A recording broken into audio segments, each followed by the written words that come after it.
마약 투약으로 검거된 유명인이나 일반인을 뉴스에서 접하는 건 이제 낯선 일이 아닙니다.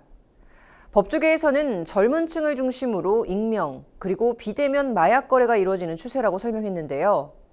주요 마약 투약 사례와 유통 경로, 수법을 김태용 기자가 알아봤습니다. 작곡가 돈 스파이크, 아이돌 출신 가수 남태현, 방송인 서민재, 또 배우 유아인 씨.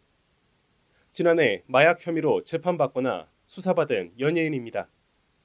돈 스파이크 씨는 14회에 걸친 필로폰 투약, 7차례에 걸쳐 마약을 유포한 혐의로 지난해 9월 대법원에서 징역 2년을 확정받았습니다. 마약류 관리법 위반 혐의로 기소된 가수 남태현 씨와 서민재 씨. 검찰은 남 씨와 서 씨에 각각 징역 2년과 징역 1년 6개월을 구형했습니다. 마약 상습 투약 혐의를 받는 배우 유아인 씨 역시 대마 흡연 혐의와 프로포폴 투약 혐의를 일부 인정한 것으로 알려졌습니다. 이 같은 마약 투약은 비단 연예계에서만 일어나는 일은 아닙니다. 이미 일반 시민들, 특히 젊은 층을 중심으로 전파되고 있습니다. 해외여행이나 유학의 경험이 젊은 층 사이에서 과거에 비해서 현저하게 늘었죠. 그러니까 외국에서는 이런 좀 가벼운 마약들이 너무 쉽게 유통이 되기 때문에 유학이나 여행을 가서 쉽게 접하고 그런 마약들을 다시 한국에 가져와서 재투약하는 경우가 굉장히 많이 늘은 것 같고요.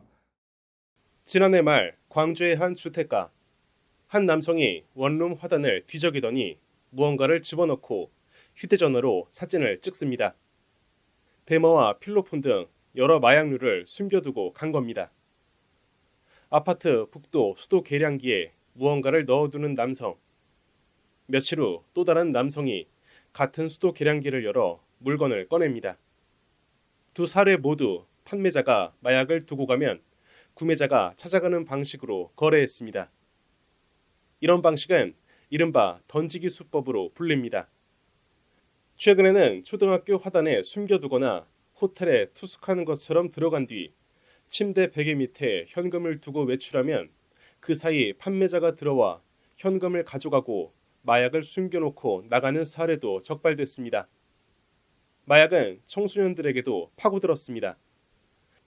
지난해에는 학원에서 만난 고등학생 3명이 텔레그램을 통해 마약을 거래했고 거래량이 늘어나자 부모에게 공부방이 필요하다고 말해 오피스텔을 계약하고 마약 유통 사무실로 사용한 사실도 적발됐습니다.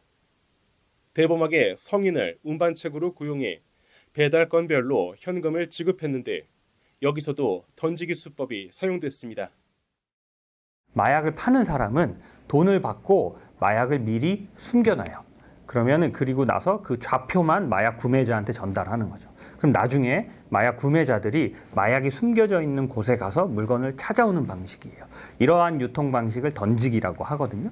그래서 대부분 이렇게 던지기 형식으로 마약이 유통되고 있고요. 마약을 만성적으로 투약하면 집중력과 통제력 조절이 어려워 충동적인 행동을 저지르게 하고 중독성이 강해 완전히 끊는 데까지 큰 어려움이 따릅니다. 가장 큰 문제는 욕구 제어 기능을 잃으면서 살인이나 가정폭력, 아동학대, 또 성범죄 등 2차 강력범죄가 발생할 수 있다는 점입니다. 법조계에서는 작은 호기심으로 시작한 마약은 개인의 삶을 망가뜨리고 사회에 많은 위험을 초래할 수 있다며 시민들의 주의를 당부했습니다. 법률방송 김태용입니다.